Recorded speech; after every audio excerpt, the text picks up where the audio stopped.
अस्सलाम वालेकुम नाज़रीन, इमरान याकूब खान साहब और फैसल चौधरी साहब के साथ मैं हूं Samina Pasha. Programme viewpoint में आपको खुशामदीद कहती हूं। नाज़रीन, जैसा कि आप लोग जानते हैं कि सियासी तलखी अब इससे ज़्यादा क्या और बढ़ेगी कि जब से इलेक्शन कमीशन ऑफ पाकिस्तान का ये एलामिया जारी हुआ है कि जिसमें बाकायदा तौर पर पंजाब और खैबर पख्तूनख्वा में होने वाले सूबाई इंतखाबात को पोस्टपोन करके 8 अक्टूबर की नई डेट दे दी गई है।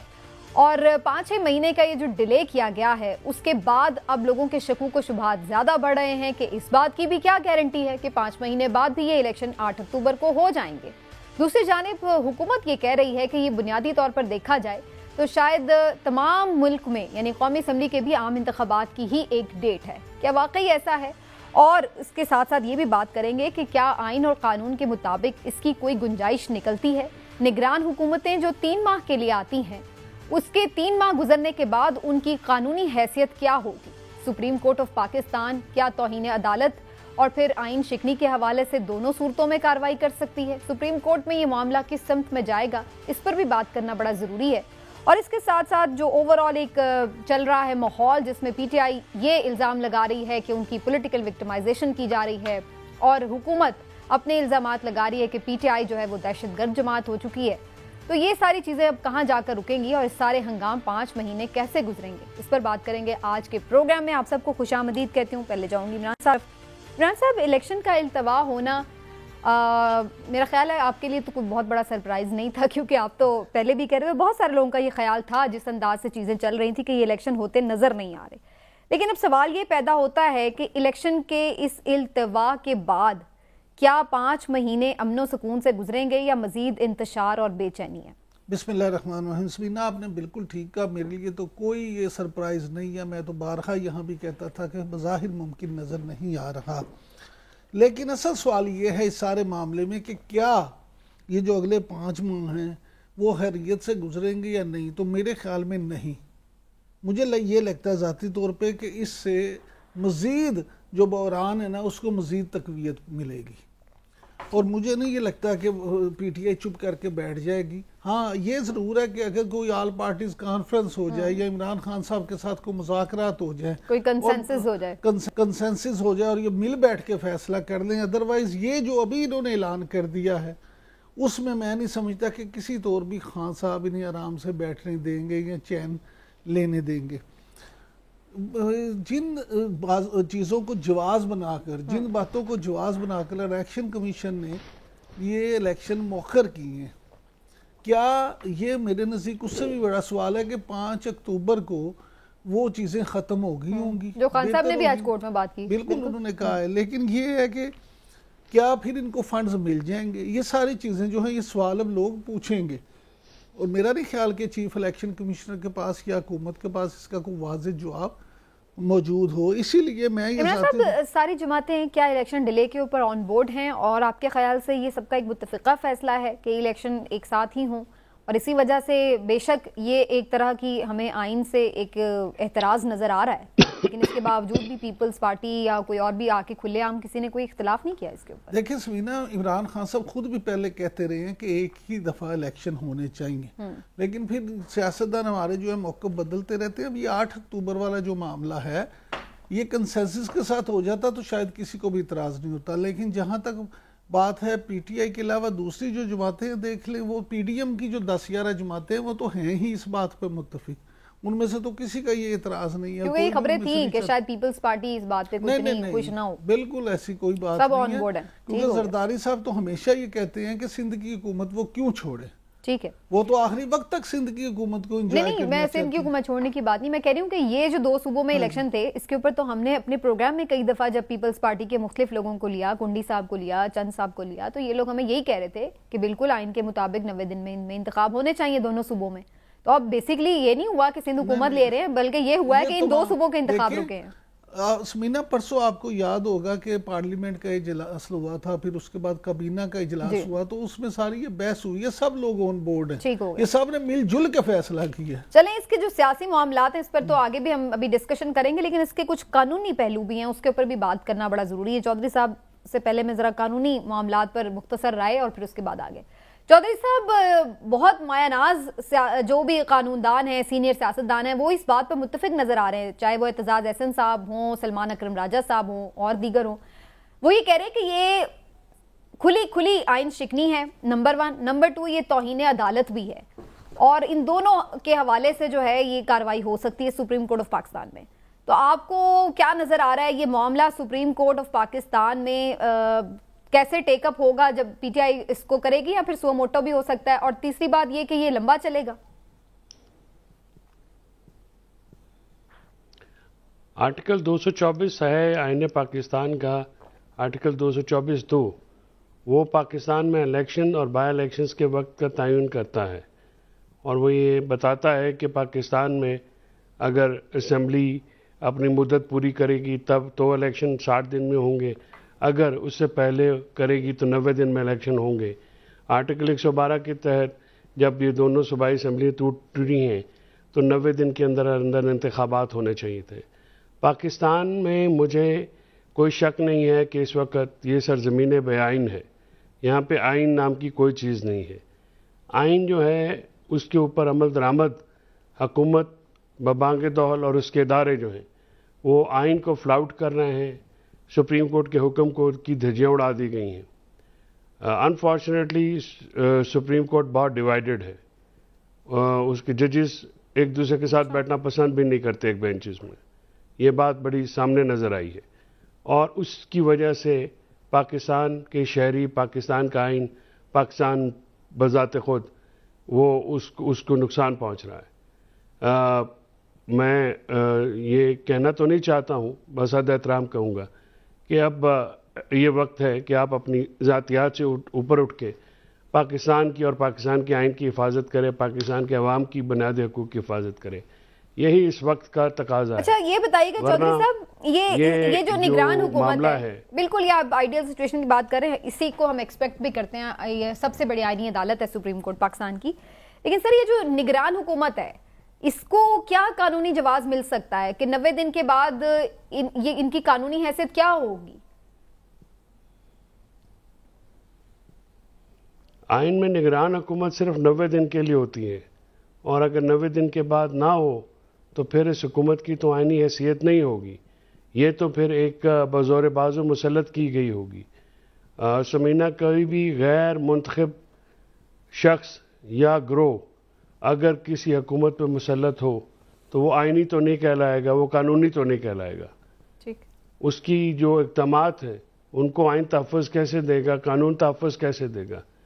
जब मार्शल लॉ आता है तो क्या होता है, गैर मुंतखब लोग जो हैं जिस इदारे का आइनी किरदार कुछ और है वो बज़ौर ताकत आ जाते हैं।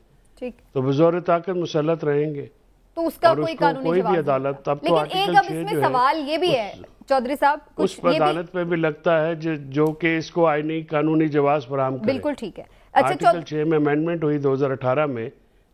जी चौधरी साहब, मैं जरा इस पॉइंट ऑफ व्यू से भी आपकी बात जानना चाह रही हूँ, क्योंकि मैंने अजहर सिद्दीक साहब को ये बात कहते सुना, जो ये कह रहे हैं कि इस नोटिफिकेशन के बाद बुनियादी तौर पर जो पंजाब असेंबली है वो फिर से बहाल हो गई है, परवेज इलाही साहब वजीर आला है, वो ये कह रहे हैं कि क्योंकि निगरान हुकूमत का तो फिर कोई जवाब ही नहीं है अगर इलेक्शन नहीं कराने, तो अगर इलेक्शन नहीं हो रहे मींस के वो वापस रिस्टोर हो गई है। आपके ख्याल से ये नुक्ता सुप्रीम कोर्ट में जेर बहस आ सकता है? अजहर मेरा बहुत ही प्यारा दोस्त है, उसके बाद कमेंट्स पे मैं तबसरा नहीं करूँ तो बेहतर है। चलें, ये उन्होंने नहीं कहा, ये मैं कह रही हूँ, अब कमेंट कर दें कि क्या ऐसा कोई ऐसी सूरत हाल बन सकती है?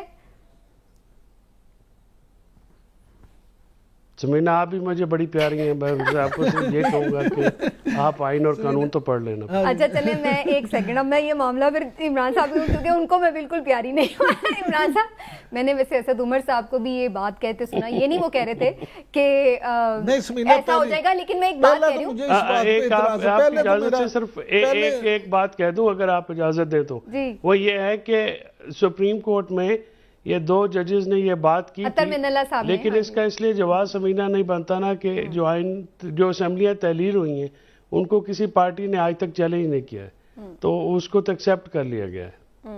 लेकिन इमरान साहब, अच्छा आप पहले इस पे जवाब दे लें जो आप कह रहे थे, फिर मैं। मेरी बात तो ये समीना कि मेरा तो शदीद एहतजाज है इस पे। मुझे आपने किसने कहा है? मुझे तो आप उन दोनों से प्यारी लगती है, इसलिए तो इतने साल से मैं आपके साथ प्रोग्राम कर रहा हूँ। चले, अच्छा, लेकिन मेरा सवाल ये ना, असद उमर साहब को मैंने सुना फरिया के प्रोग्राम में। सुन लें, असद उमर साहब हों या अजहर सदीक साहब। अजहर सदीक साहब हमारे दोस्त हैं, असद उमर साहब वैसे बड़े काबिल एहतराम है।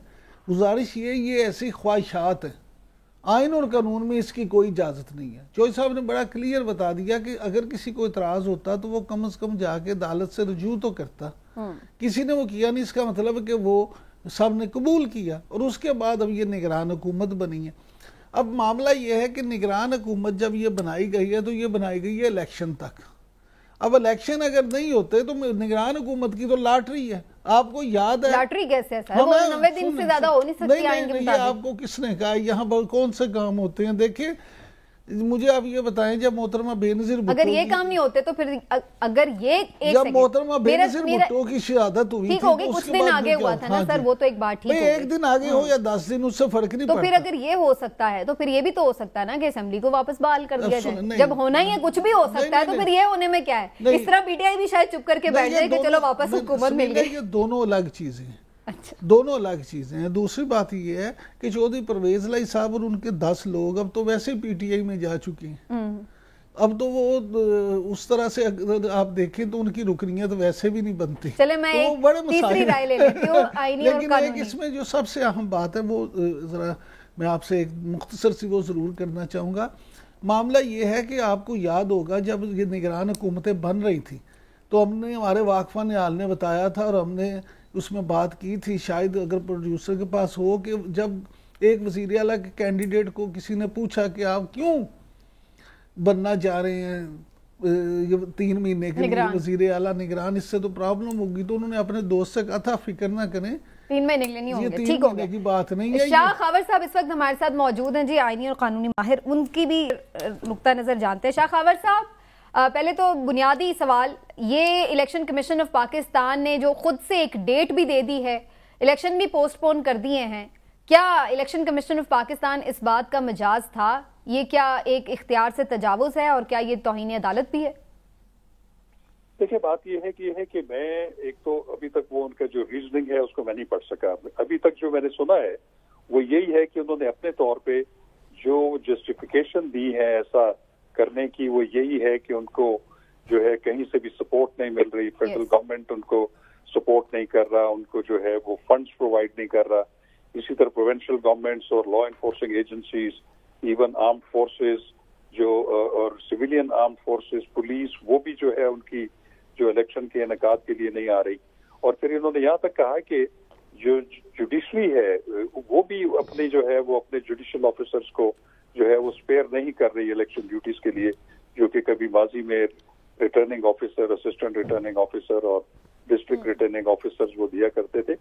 तो इन तमाम चीजों को सामने रखते हुए तो गालबन उन्होंने जो तोजी जो जिस बुनियाद पे दी होगी वो आर्टिकल 218(3) के तहत है। 18(3) ये कहता है कि इलेक्शन कमीशन की ये ड्यूटी है कि वो फ्री एंड फेयर जो है वो इलेक्शन जो है ऑर्गेनाइज और कंडक्ट करे, और उसको उसके सिलसिले में जितनी भी जरूरत है उसको इंश्योर करने के लिए कि इलेक्शन फ्री एंड फेयर हो, वो उसके इकदाम यकीनी बनाए। तो ये चीजें सारी जो है जो इलेक्शन कमीशन ने ये जो सारा जस्टिफिकेशन दी है और नई डेट दे दी और उन्होंने कहा कि अभी पॉसिबल नहीं है, तो ये गालबन उसी को सामने रखते हुए। चलिए शाह खावर साहब, अगर ये प्रॉब्लम थी भी कि ये तमाम ताउन उससे हासिल नहीं था, वो नहीं करवा सकते थे कंडक्ट, तो वो ये तो कह सकते थे कि जी फिलहाल हम कंडक्ट नहीं करवा सकते, या सुप्रीम कोर्ट में कोई इस तरह की राय ले लेते, उनसे कोई रेफरेंस भेज देते, कुछ भी।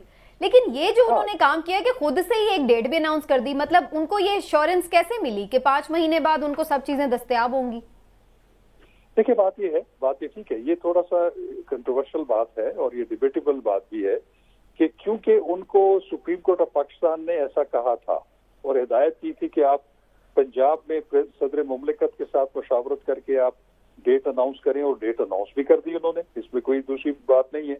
इसी तरह गवर्नर जो है केपी के, वहां पे चूंकि उन्होंने गवर्नर ने खुद असेंबली रिजॉल्व की थी on the advice of chief minister, तो आइन का मंशा ये है कि उन्होंने 90 दिन के अंदर अंदर जो है वो इलेक्शन की डेट अनाउंस करनी है और इलेक्शन कमीशन ने उस पर इलेक्शन का इनेकाद कराना है।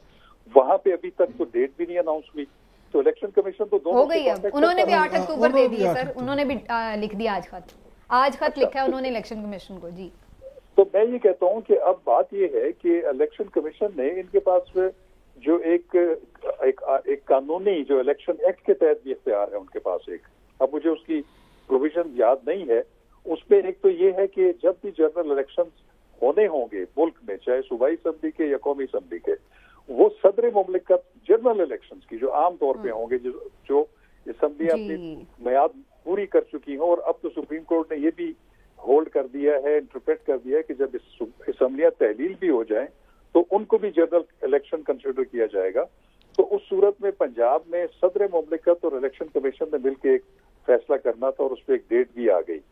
और उसी सेक्शन के बाद एक सेक्शन है जो ये कहता है कि अगर इलेक्शन कमीशन और प्रेसिडेंट एक डेट पे मुत्तफिक भी हो जाए तो उसके बाद इलेक्शन कमीशन कोई वाज़ेह वजह बताकर सदर मुमलिकत को ये इन्फॉर्म कर सकती है कि वो शेड्यूल के मुताबिक इलेक्शन नहीं हो सकता। तो ये भी उसमें एक प्रोविजन मौजूद है। तो बहरहाल ये एक बड़ा कॉम्प्लिकेटेड क्वेश्चंस ऑफ लॉ है। तो शाह खबर साहब, सुप्रीम कोर्ट में आपको क्या नजर आ रहा है, ये मामला किस कॉन्टेक्स्ट में चलेगा?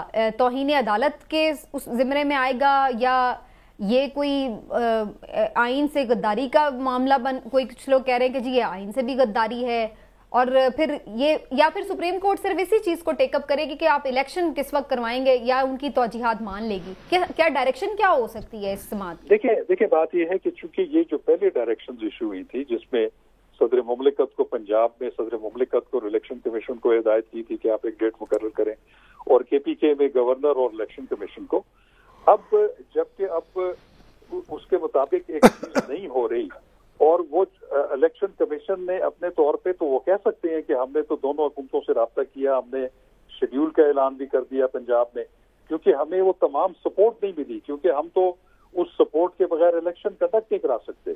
तो हाँ, ये बात जरूर है कि उन्होंने जो एक अपने तौर पे डेट दे दी है वो उस पर क्वेश्चन हो सकता है कि वो आपने किस तरीके से दी, और वाकई वो भी यही बात है कि क्या वो 8 अक्टूबर को भी कोई आपके ख्याल में ऐसे हालात होंगे कि उस पर भी हो सकेंगे या नहीं हो सकेंगे? तो ये एक क्वेश्चन है जो कि बाहर। शाह खबर साहब, कोई किसी भी कॉन्टेक्स्ट में ये बात भी जेर बहस आ सकती है कि फिर असेंबलियों की जो डिसोल्यूशन थी वही ठीक थी या नहीं थी? क्या ऐसी भी कोई हो सकता है? मैं आपको बताऊं कि वो वाला अभी इस वक्त स्टेज गुजर चुकी है। वो जब 9 रुकनी बेंच बना था, सुओ मोटो जब लिया गया था इख्तियार, उस वक्त एक जज साहब ने इस चीज को पॉइंट आउट किया था, और वो रिकॉर्ड का हिस्सा भी था कि इस चीज को भी देखा जाएगा कि वो जो वजीर आला का इख्तियार है असेंबलियां डिसॉल्व करने का, क्या वो अनब्रिडल्ड है या वो भी स्ट्रक्चर्ड होना चाहिए कि उसके पीछे भी कोई लॉजिक होनी चाहिए। तो उसको तो खैर सुप्रीम कोर्ट ने एड्रेस नहीं किया। पहले 9 रुकनी बेंच था, वो फिर जो सुकड़ गया 5 रुकनी बेंच तक, और इस इशू को नहीं एड्रेस किया गया। मैं ये समझता हूँ कि अगर उस वक्त इस इशू को एड्रेस कर लिया जाता और उस पर एक लार्जर बेंच तश्कील दे दिया जाता, तो फिर मैं समझता हूँ कि एक कलेक्टिव एक विजडम सामने आता। मैं अभी भी ये कहूंगा, क्योंकि ये कंट्रोवर्सी अभी भी सुप्रीम कोर्ट ऑफ पाकिस्तान ने तय करनी है, तो अभी भी अगर ये अब क्वेश्चन ये है कि सुओ मोटो इख्तियार दिया जाएगा या तौहीन अदालत में होगा, ये क्वेश्चन है। हमने ये देखा है कि सुप्रीम कोर्ट ऑफ पाकिस्तान जब सुओ मोटो में एक डिसीजन दे देती है तो फिर उसके बाद उसकी इम्प्लीमेंटेशन के लिए एक बेंच बनता है, वो उसको देखता है, और अगर उसकी कोई खिलाफ वर्जी करे तो फिर तौहीन अदालत की कार्रवाई होती है। तो अब ये सुप्रीम कोर्ट ने देखना है, या वो उनके पास जो पिटीशन आती है वो उन्होंने क्या उसको देखना है, क्या उसको। ठीक। अच्छा शाह खबर साहब, लास्टली अगर ये तौजीहात इलेक्शन कमीशन की सुप्रीम कोर्ट मान भी लेता है कि अब उसके साथ नहीं वो कर रहा कोई ताउन, वाकई हालात ऐसे हो गए, तो उस सूरत में भी ये जो निगरान हुकूमतें हैं इनकी क्या लेजिटिमेसी होगी? क्योंकि आइन तो बात है कि ये 90 दिन के लिए। तो ये एक बड़ा इंपॉर्टेंट और बड़ा इंटरेस्टिंग क्वेश्चन है। देखिए, इसमें तो कोई दूसरी राय नहीं है कि जो असेंबलियों की तहलील के बाद जो सूबाई जो निगरान हुकूमतें बनती हैं या चीफ मिनिस्टर बनता है, उनकी मियाद तो 90 दिन है। बिल्कुल, मैं समझता हूँ कि वो किसी सूरत में भी एक्सटेंड नहीं हो सकती, और अगर ये इलेक्शन ना हुए उस 90 दिन के दरमियान, और वो 90 दिन के बाद जो है वो जो प्रोविंशियल केयर टेकर गवर्नमेंट्स है वो सस्टेन और कंटिन्यू नहीं कर सकेंगी, तो तो अब क्वेश्चन ये उठता है तो फिर क्या होगा? क्या? तो मेरा जाती ख्याल ये है कि चूंकि चीफ मिनिस्टर की जो डिसोल्यूशन की एडवाइस है उसके एक्ट अपॉन हो चुका है, और वो आइन ये कहता है कि जब तक नया केयर टेकर चीफ मिनिस्टर ना आए तो पिछला केयर टेकर जो चीफ मिनिस्टर है वो कंटिन्यू करेगा। तो उसमें ये एक इंटरेस्टिंग सूरत हाल ये आ जाएगी कि ये केयर टेकर गवर्नमेंट्स तो 90 दिन के ज्यादा सस्टेन नहीं कर सकेंगी। तो उस सूरत में इस चीज का गालिब इम्कान है, जो कि पहले कभी ऐसा पाकिस्तान में हुआ नहीं है। मेरी ये नाकिस राय है कि वो जो आउट गोइंग चीफ मिनिस्टर्स थे उस वक्त पंजाब में जो थे वो चौधरी परवेज इलाही थे और खैबर पख्तूनख्वा में महमूद खान थे। फिर मेरी राय के मुताबिक वो कंटिन्यू करेंगे उस वक्त तक जब तक कि नई केयर टेकर गवर्नमेंट ने। ऑल राइट, चलिए ये आपने इंटरेस्टिंग पॉइंट दिया शाह खावर साहब, thank you so much for your time sharing your views. तो ये काफ़ी कुछ अदर सिद्दीक साहब से मिलता जुलता पॉइंट ऑफ व्यू आखिर में हो गया, लेकिन मैं एक ब्रेक लेती हूँ, ब्रेक से वापस आते हैं, फर्दर डिस्कशन को आगे बढ़ाएंगे। नाज़रीन हमारे साथ रहिएगा।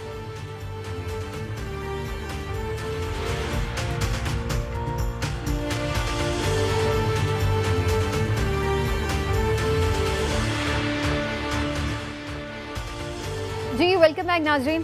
एक बिल्कुल आईनी बहरान जिसको आप कह लें कि गुंजल पड़ गए वो वाली सिचुएशन है कि कुछ समझ नहीं आ रही। ऐसी सिचुएशन डेवलप हो चुकी है आईनी तौर पर भी सियासी तौर पर भी कि जिसकी गुत्थी सुलझ नहीं रही है, क्योंकि ऐसा पहले कभी पाकिस्तान में हुआ नहीं जिस तरह की चीज़ें इस वक्त हो रही हैं।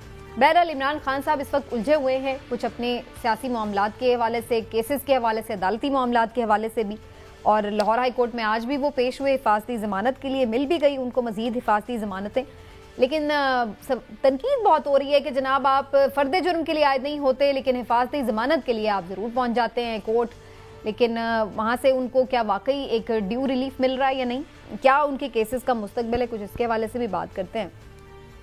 इमरान खान साहब के ऊपर केसेस अब बेहद ज़्यादा हैं और रिलीफ भी उन्हें ज़ाहिर उसी हिसाब से फिर मिल रहा होता है, लेकिन ये चक्कर क्या, अब ये केसेस से किस तरह जान छूटेगी और इनका क्या अंजाम नजर आ रहा है? समीना देखें जितने भी केसेस हैं कोई मामला नहीं है, देखिए बहुत से केसेस ऐसे हैं, बल्कि ज़्यादा केसेस ऐसे हैं जिनका कुछ सर पैर ही नहीं है, जिसमें बड़ी आसानी से खान साहब को रिलीफ भी मिल जाएगा, जान भी छूट जाएगी। लेकिन असल इशू ये है कि जितने मर्जी अदालतों की तरफ से खान साहब को रिलीफ मिले, उन्हें भी तो अदालतों में जाते हुए कोई एहतराम का जो है ना दामन हाथ में रखना चाहिए, उन्हें भी थोड़ा सा चाहिए कि तो गए हैं ना 2 दिन वो बगैर, यही बात है ना भाई, ऐसे ही है ना, जहाँ फर्द जुर्म लिखनी हो वहाँ ना जाए। इस्लामाबाद किसने कहा था ना जाए, वहाँ भी ऐसे ही जाते तो मामला हो जाता। अब यहाँ जहाँ जमानत की बात होती है वो चले जाते हैं, यही उनके मुखालफिन इल्ज़ाम लगाते हैं ना। तो आप हर जगह पे ऐसे ही चले जहाँ इंसाफ ने जल्दी जल्दी ये केस ख़त्म हो। देखिए असल इशू ये है कि तोशाखाना, मुमनुआ फंडिंग और टेरियान का जो केस है, ये मेरी नज़र में ये 3 केसेस हैं जिसमें उन्हें कोई मसला हो सकता है।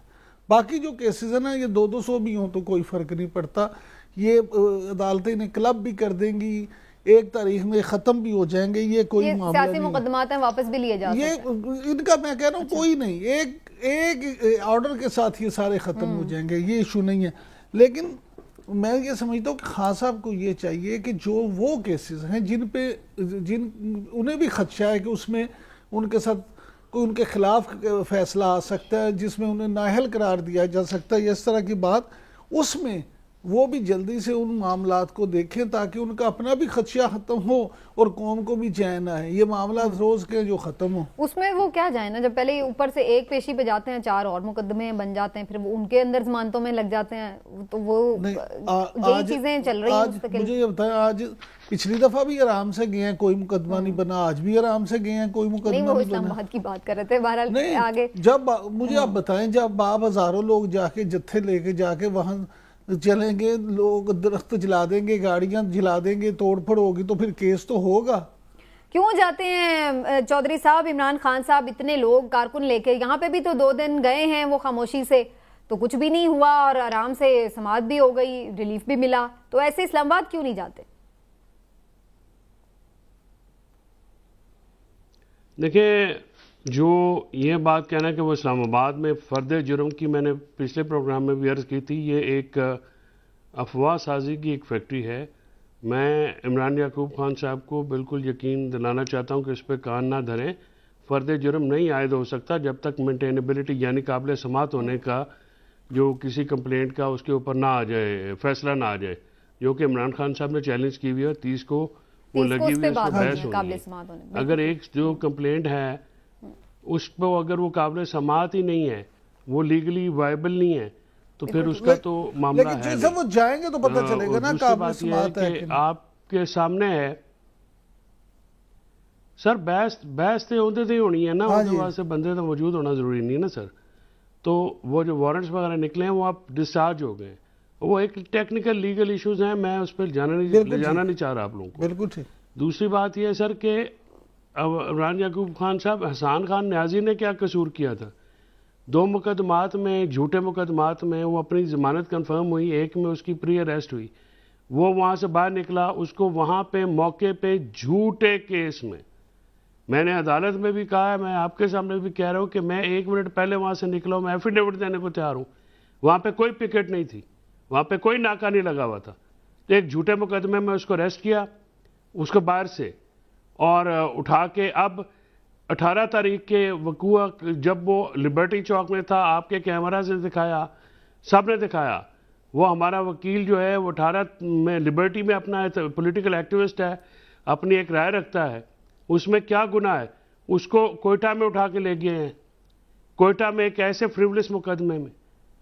ये अगर आप बैकग्राउंड सामने रख के बात करें तो फिर आप कैसे कहते हैं कि इमरान खान जो है वहाँ पे अकेले चला जाए? जिस दिन इमरान खान साहब ने वहाँ पे जाना था, वहाँ पे 5000 मुसल्ला पुलिस के दस्ते क्या कर रहे थे? क्यों कंटेनर लगाए गए थे? क्यों वकला को और दूसरे लिटिगेंट्स को वहाँ पे जाने नहीं दिया गया? हुजूर अनवर पीछे सोची समझी स्कीम है, आपके सामने वीडियोज आ चुकी हैं। कभी पुलिस भी पत्थर मारती है, वो 4 बंदे हैं गाड़ी के ऊपर लटके हुए और उनको सामने से शैलिंग की जा रही है। वो कम्प्लेक्स के अंदर गए हैं तो आगे 2000 बंदा कम्प्लेक्स में वो हेलमेट पहन के सोटियां मार रहे हैं। सर कोई दूसरी तरफ भी देखना है कि सिर्फ एक ही बंदे के ऊपर आपने 143 मुकदमे करके फिर उसको कहे कि ठीक है गोलियों की जद में भी तुम आओ, शैलिंग की जद में भी तुम आओ? क्या इस मुल्क की हिस्ट्री नहीं है कि यहाँ पे वज़ीर आज़म को फांसी भी लगाई गई और फिर शहीद भी किया गया बम धमाकों में? जय साहब, गुजारिश ये है कि ये तो कोई नहीं कहता, हम सब इमरान खान साहब की ज़िंदगी, उनकी जान की हिफाजत के लिए दुआ गो हैं और हमारी शदीद ख्वाहिश है। हम हमेशा ये कहते हैं कि कौम का सरमाया है, कौमी हीरो हैं, उनकी बड़ी खिदमात है और इस वक्त मकबूल तरीन लीडर भी हैं। आपको उनके सियासी नज़रियात से, सियासी सोच से 1001 इख्तलाफ हो सकता है, लेकिन इस बात से आप इख्तलाफ नहीं कर सकते कि इस वक्त वो एक मकबूल तरीन सियासी रहनुमा है। अल्लाह उनकी जान की हिफाजत करे, उनको अपने ज़ोमान में रखे। लेकिन ये बात भी तो नहीं ना ठीक कि जो मकबूल हो जाए उसके लिए कोई कानून ही ना हो। मेरे लिए, आपके लिए तो सारे कवानीन हैं। जो मकबूल हो जाए उसके लिए सब आज़ादी हो, सब छुट्टी हो। उसका दिल चाहे वो जाए, उसका दिल ना चाहे वो ना जाए, उसका दिल चाहे वो खुद दरख्वास्त दे कि मेरी हिफाजत का बंदोबस्त करें, और जब हिफाजत का बंदोबस्त हो तो वो कह दे नहीं ये तो मेरी जान लेने के लिए है।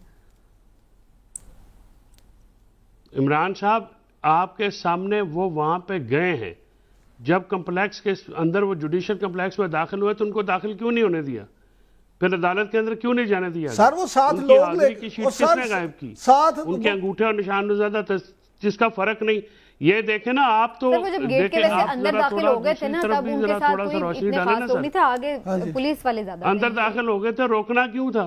वो सिर्फ उस और फिर जब यहाँ से वो वहां पे गए ज़मान पार्क में, जो उनके घर के साथ किया है, वो देखे ना, वो तो हम हमेशा तो देखें कि अल्लाह ताला तो हमने हमेशा सबकी हिफाजत करे। लेकिन तो अल्लाह ताला के रसूल ने ये फरमाया है कि आप अपनी जान की हिफाजत करेंगे तो अल्लाह आपकी इमदाद करेगा।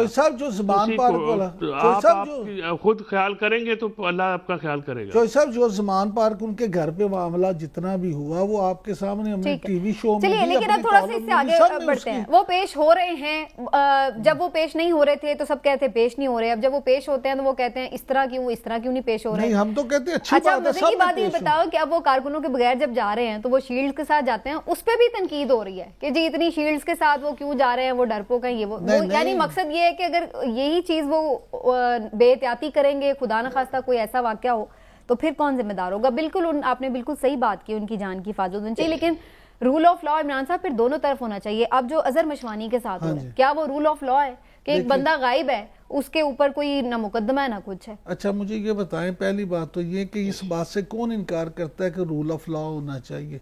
मामला ये है कि ये सियासी जमातें खुद अपने साथ करवाती हैं। ये हुकूमत इनकारी है, ये निगरान हुकूमत इनकारी है, ये पुलिस इनकारी है, ये जो वफाकी वज़ीर दाखिला है वो इनकारी है, इलेक्शन कमीशन इनकारी है, ये वफाकी हुकूमत इनकारी है। यहाँ पे आइन और कानून की कोई बात नहीं कर रहा, सिर्फ इमरान याकूब खान कर रहा है।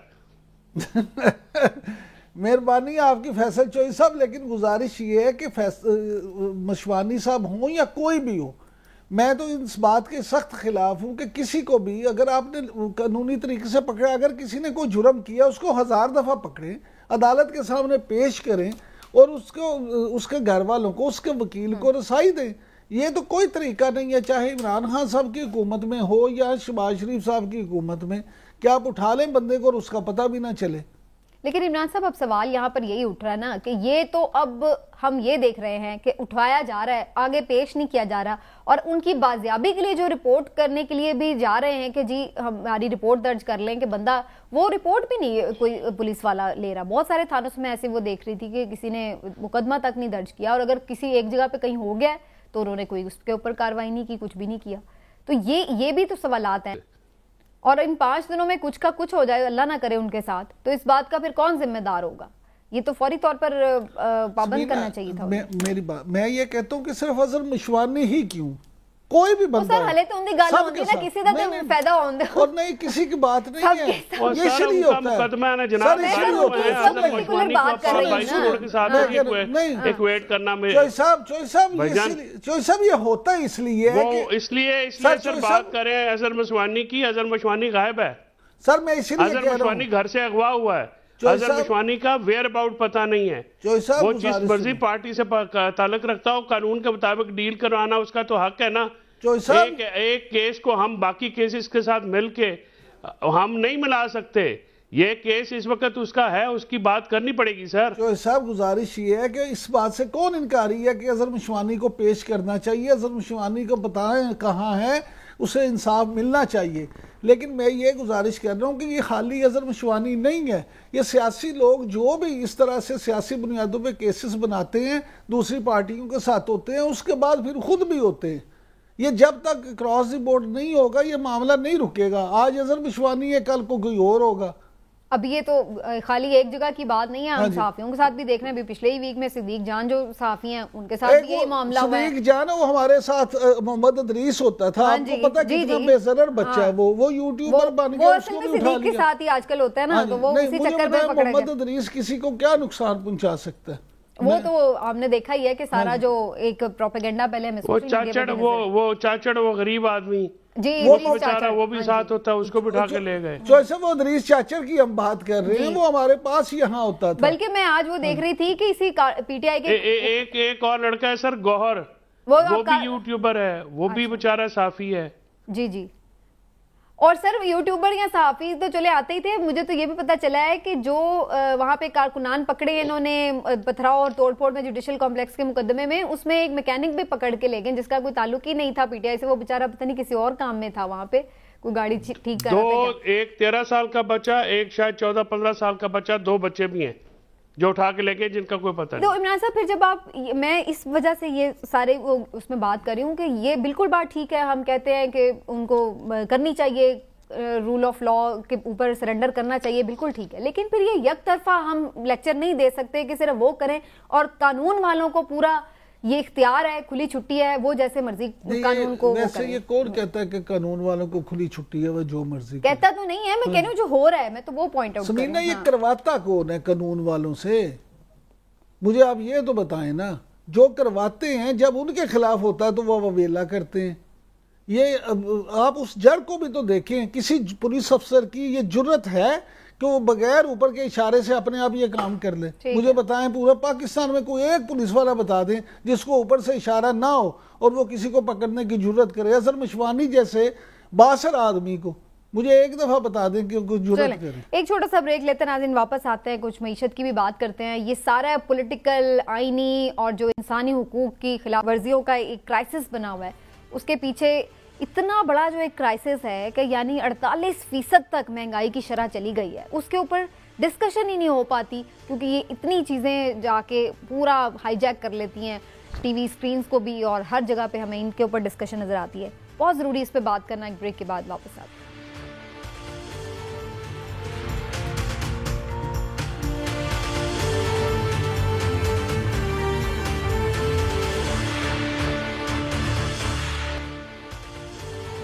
जी वेलकम बैक। ये 48.35% पर महंगाई की शरह पहुंच चुकी रमज़ान में और IMF की डील फिलहाल कहीं दूर नज़र आ रही है। क्या अब इसका हल निकलेगा इमरान साहब? इस तरफ तो किसी का ध्यान ही नहीं है। आटा मुफ्त आटे के पीछे 5 बंदे जाँ भाग हो गए और महंगाई 48% जो तारीख की बुलंद तरीन। अब सवाल ये पैदा होता है कि क्या ये हुकूमत इन चीज़ों की तरफ भी ध्यान करेगी या बस इमरान फोबिया का शिकार रहेगी? देखिए, असल इशू ये है समीना कि जब सियासी हालात इस तरह से होते हैं, सियासी तौर पे अनारकी होती है मुल्क में, किसी भी मुल्क में, और उसके अलावा बेचैनी होती है, तो फिर यही हाल होता है। अब देखें IMF जो है ना, उसकी तरफ से तो आपको एक तरह से चिट्टा कोरा जवाब या फिलहाल वो आपके साथ कुछ करने नहीं जा रहे हैं। अभी तक उन्होंने आपको सुर्ख झंडी पे ही लगाया हुआ है, सफ़ेद भी नहीं झंडी की, सुर्ख झंडी है, वो आपको कुछ नहीं देने जा रहे। अब महंगाई रोजाना की बुनियाद पे बढ़ रही है और गरीब आदमी जो है पिसता चला जा रहा है। सफ़ेद पोश जो है उसका हाल सबसे बुरा है। मामला ये है कि ये ऐसे कैसे चलेगा? क्या आप उसी तरह से, हम जब इमरान खान साहब का दौर था तो हम ये कहते थे कि जी गरीब जो है ना, हुकूमत ने गुर्बत की बजाय गरीब को मारने का प्रोग्राम बना लिया। कि अब यहाँ लगता है उससे भी अगला प्रोग्राम चल रहा है इस वक्त। इन्होंने कहा कि गरीब आदमी तो मरे सो मरे, लेकिन जो सफेद पोश तबका है ना उसको जिंदा नहीं रहने देना। सही मामला ये है कि ये इनके पास फौरी को हल नहीं है। जो आपने बात की ना मुफ्त आटे वाली, मैं कहता हूँ चले कहीं रिलीफ देने का कुछ तो ख्याल आया, किसी को तो मिल रहा है, लेकिन वहाँ पे इंतजामात जो हैं वो ज़रूर इस तरह के होने चाहिए कि लोग अपनी जान से ना जाएं। लोगों को वहाँ पे, देखिए हमारे यहाँ एक कल्चर भी बन गया कि मुफ्त की जो चीज़ है ना, घंटों लाइनों में लग गए। हमारे लोग भी जो होते हैं ना, उनका मिजाज क्या होता है, मिसाल के तौर पे अगर जाना ना, एक ले भी आया ना तो साथ वाले ने कहना यार तेनू पता तू ही नाल आ जा, मैनू कित्थों मिलना है। दो उसके घर वाले भी साथ 2 आ जाएंगे। वो एक थैला लेना होता है तो 5 लोग चले जाते हैं। ये अवाम को भी थोड़ा सा इसमें चाहिए और हुकूमत का तो बहरहाल ये है। मैं यहाँ से थोड़ा सा जिक्र ज़रूर करूँगा। कल मैं खुद, मुझे मॉडल बाज़ार में जाने का इत्तेफाक हुआ था, यहाँ टाउनशिप में। यकीन करें वहाँ पे इतने ज़बरदस्त इंतज़ामात थे क्योंकि मुनज़्ज़म तरीके से सारा काम हो रहा था। मुझे हैरत हुई देख के कि सरकारी सतह पे भी कोई ऐसा बाजार है जहाँ पे लोगों को चीज़ें सस्ती भी मिल रही है, अच्छी भी मिल रही हैं और सलीके से मिल रही हैं। तो अगर एक जगह पे हो सकता है तो बहुत सारी जगहों पे हो सकता है। जी जॉर्ज साहब, महंगाई इस कदर ज़्यादा और सूरत हाल ये है कि IMF कोई काम नहीं आगे कर रहा, पैसे इस हुकूमत के पास है नहीं। वैसे मैं ये सोच रही हूँ, ये डटे तो हुए हैं कि हमने मजीद 5 महीने भी हुकूमत करनी है, पर बगैर पैसों के करेंगे कैसे? नहीं, ये कर लेंगे। ये तो बड़े, आपको नहीं पता, ये तो बड़े लायक फायक लोग हैं। इनके आने के बाद तो पाकिस्तान में सब हालात ठीक हो गए। दूध और शहद की नहरें बहना शुरू हो गई हैं, गरीब खुशहाल हो गया है, गुर्बत कम हो गई है। पाकिस्तान को IMF के प्रोग्राम की ज़रूरत नहीं है। डॉक्टर साहब फरमाते हैं कि who the hell are they.